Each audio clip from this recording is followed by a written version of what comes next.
আমরা সবাই জানি যে আন্তর্জাতিক এই ভাষা দিবস এটা কতটা গুরুত্ব বহন করে আমাদের জন্য। আপনি যেই শব্দের মালা দিয়ে আমাকে প্রশ্ন করেছেন সেটা বাংলা, আমি উত্তর দিচ্ছি বাংলায়। এবং এটার পেছনে যারা তাদের জীবন দিয়ে এই ভাষাকে প্রতিষ্ঠিত করেছেন তাদের জন্য আজকে আমরা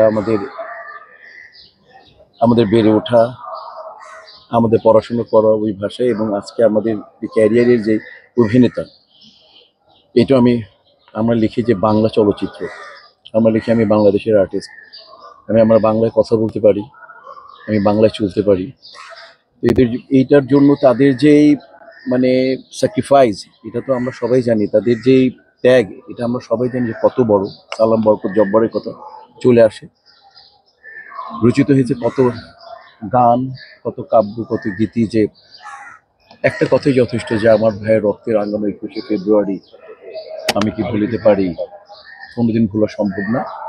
যতদিন আমার শ্বাস আছে, যতদিন আমাদের থাকবে, আমাদের শিল্পীদের থাকবে, কখনই আমরা ভুলতে পারবো না। আমরা তাদেরকে স্মরণ করি, আমাদের হৃদয়ের একেবারে অন্তঃস্থল থেকে স্মরণ করি। এবং আমরা মূর্তি চাই এই বাংলায়, আমরা মূর্তি চাই বাংলা দেশের মধ্যে। এবং আমরা সবসময় শিল্পী সমিতি এই বড় বড় দিবসগুলোতে, বিশেষ করে এই আন্তর্জাতিক ভাষা দিবসে আমরা সবসময় শ্রদ্ধা জ্ঞাপন করে থাকি। তো আজকেও আমরা ওইটারই যে রেগুলার যে সিস্টেমের রীতিরই বহিঃপ্রকাশ আমরা করেছি।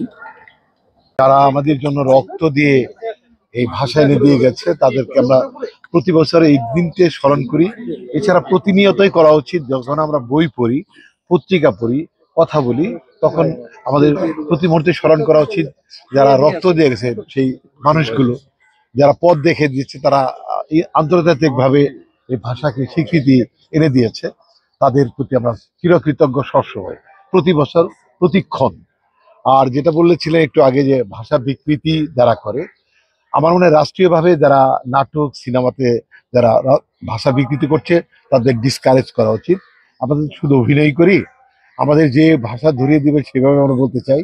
তবে আপনারা জাতির বিবেক যারা আছেন তারা এমনভাবে লিখেন যাতে করে এই বিকৃত ভাষাগুলো মুভিতে এবং নাটকে না আসলেই আস্তে আস্তে সব চেঞ্জ হয়ে যাবে। আমরা নিজেরাই যদি বদলে যাই তাহলে সবকিছু বদলে যাবে। তবে ভাষার প্রতি আমাদের গভীর শ্রদ্ধা সবসময়, বাংলা ভাষার প্রতি অনেক ভালোবাসি বাংলা ভাষাকে। ধন্যবাদ। আমরা তো বাঙালি, বাংলা ভাষাতে আমরা কথা বলি। আমরা বাংলা ভাষা আমাদের শেখার কিছু নাই, আমরা একদম ছোটবেলা থেকে বাংলা ভাষা শুনে শুনে বাংলাতেই কিন্তু আমরা কথা বলি।